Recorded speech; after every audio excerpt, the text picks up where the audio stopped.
यूथोपिया में 23 नवंबर को एक भयानक वोल्केनिक एक्सप्लोजन हुआ।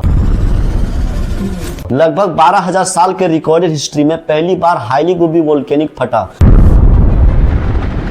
यह इरप्शन इतना अचानक और पावरफुल था कि कई किलोमीटर दूर बैठे लोगों ने बताया कि यह एक बम ब्लास्ट की तरह आवाज सुनाई दिया। इससे 50,000 फुट ऊंचा राख का बादल बन गया। यह राख का बादल इतना विशाल था कि इसे स्पेस से भी आसानी से देखा जा सकता था। मैप में देखें तो यह राख का बादल पहले ओमान और अमन में गया और फिर पाकिस्तान और भारत तक पहुंच गया।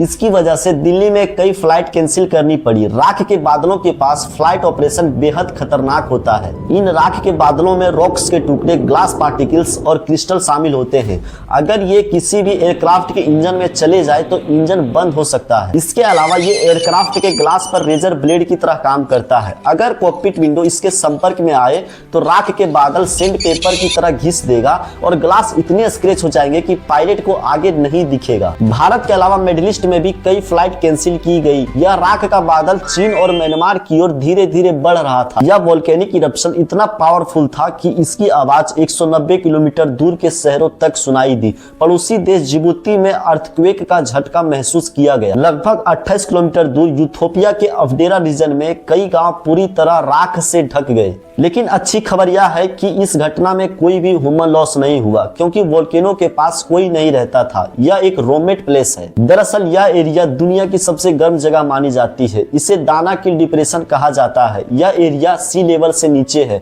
यहाँ की टेम्परेचर 50 डिग्री सेल्सियस से 55 डिग्री सेल्सियस तक चला जाता है और रेन ना के बराबर होती है। यह जगह जियोलॉजिस्ट और टूरिस्ट दोनों के लिए बहुत ही रोचक है। यहाँ केमिकल रिएक्शन की वजह से नीले, पीले, हरे खूबसूरत कलर्स दिखाई देते हैं। आप सोच रहे होंगे कि हजारों साल बाद इस वोल्केनो का फटने का रीजन क्या था। लाखों साल पहले पेंजियर नाम के एक विशाल कॉन्टिनेंट हुआ करता था। आपने भी स्कूल में पढ़ा होगा कि यह सुपर कॉन्टिनेंट कई हिस्सों में टूट करके आज के कॉन्टिनेंट का रूप बन गया है।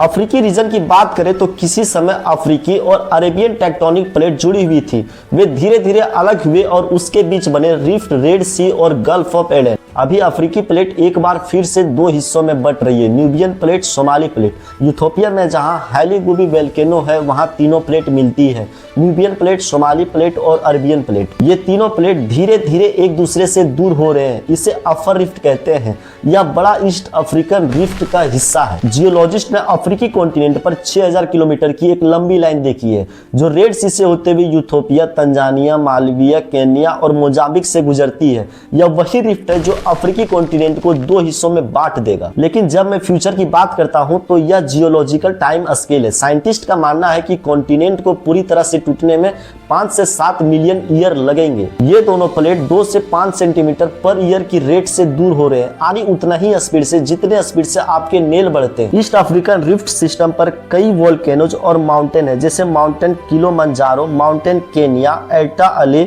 यहाँ की कई झील भी महाद्वीप के अलग होने से बनी है, जैसे lake Malvi, lake Tanganyika, lake Albert और लेक क्यू। जब ये कॉन्टिनेंटल प्लेट दूर हो जाते हैं तो अर्थक्वेक्स बढ़ेगी, वोल्केनिक इरप्शन होगी और जमीन में क्रैक्स देखने को मिलेंगे। जुलाई 2025 में हाईली गुबी वोल्केनो के पास एक और वोल्केनिक इरप्शन देखने को मिला, एल्टा अली वोल्केनो। 2005 में इस यूथोपियाई रीजन में 10 दिनों में 60 किलोमीटर लंबी फिशर बन गई। हम सचमुच में एक कॉन्टिनेंट को रियल टाइम में टूटते देख रहे हैं। अगर आपको वीडियो अच्छी लगी है तो आप वीडियो को लाइक कर दीजिएगा और कमेंट जरूर कीजिएगा आपको वीडियो कैसा लगा।